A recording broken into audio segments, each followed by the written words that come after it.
अच्छा, ये अभी हमारे पास कॉन्ट्रैक्ट 5 है, पे बैक कॉन्ट्रैक्ट।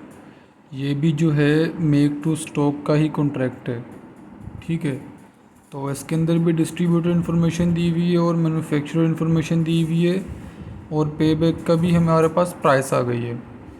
अब सबसे पहले स्टेप 1 में हम क्रिटिकल रेशो निकाल लेंगे। उसका फॉर्मूला वही है, MP/MP प्लस ML, लेकिन यहाँ पे थोड़ा बहुत चेंज है। इन्फॉर्मेशन मेक टू स्टॉक में मैंने कहा था कि मैन्युफैक्चरर की लेते हैं। तो सबसे पहले मार्जिनल प्रॉफिट का फॉर्मूला होगा selling price minus variable cost, और मार्जिनल लॉस का है variable cost minus salvage value minus pay back की प्राइस।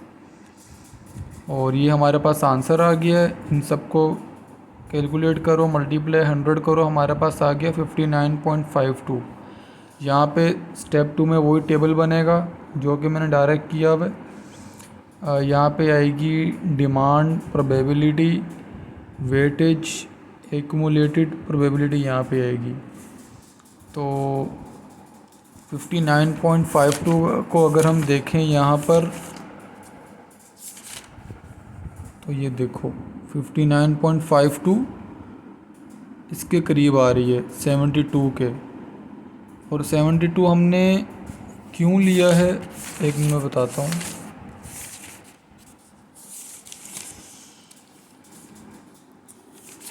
$59.52 को लेने की एक वजह ये है क्योंकि अब जो MP है ना, ये वाला, ये इससे ग्रेटर है।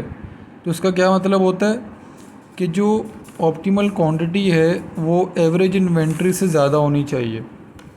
अब उनका टोटल अगर करें, अगर हम, जो हमारे पास ये वाला आता है सेक्शन, क्या था, वेटेज का, तो वो आता है 13100। अब उससे बड़ी वैल्यू कौन सी है, वो ये है 14,000।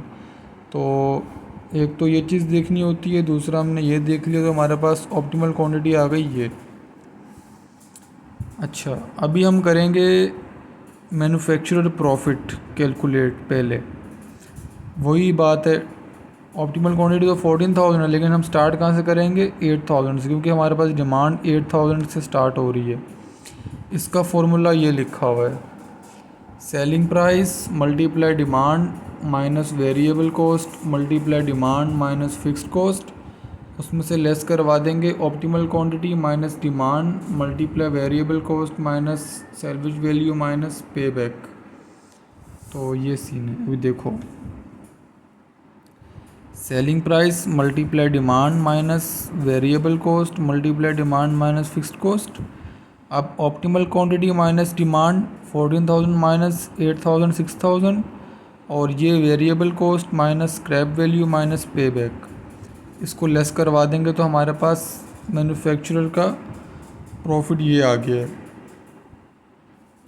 इसी तरह आपने 10,000 पे निकाल लेना है, 12 पे निकाल लेना है, 14 पे निकाल लेना है, और जब ऑप्टिमल क्वांटिटी तक बात आ जाए तो उसके बाद जो भी डिमांड होगी उसका सेम रहेगा, पहले बता चुका हूँ। उसके बाद यहाँ पे वैल्यूज़ लिख लेना जो मैंने प्रॉफिट निकाले हैं, यहाँ पे लिख के मल्टीप्लाई करवा के वेटेज करना, प्लस ये वैल्यू आएगी, ये हमारे पास हो गया मैन्युफैक्चरर का प्रॉफिट। अभी हम कैलकुलेट करेंगे डिस्ट्रीब्यूटर का प्रॉफिट। उसका फॉर्मूला ये है कि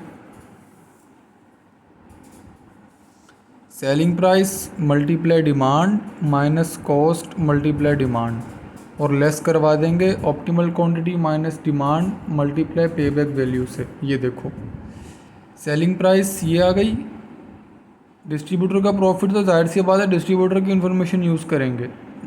selling price multiply demand minus cost multiply demand, ये आ गया, लेस करवा देंगे ऑप्टिमल क्वांटिटी माइनस डिमांड, क्या होता है 14,000, ऑप्टिमल क्वांटिटी है माइनस डिमांड 8,000, 6,000 बचा, और पे बैक की कॉस्ट कितनी है हमारे पास, वो है 18, तो यहाँ पे 18 लिख दिया मैंने। तो ये आ गया आंसर, लेस करवाया, ये आ गया, ये हमारे पास हो गया डिस्ट्रीब्यूटर का प्रॉफिट। इसी तरह 10,000 पे निकाल लो, 12,000 पे निकाल लो, 14,000 पे निकाल लो, 16,18 पे निकाल लो, और ये हमारे पास हो गया टोटल डिस्ट्रीब्यूटर प्रॉफिट।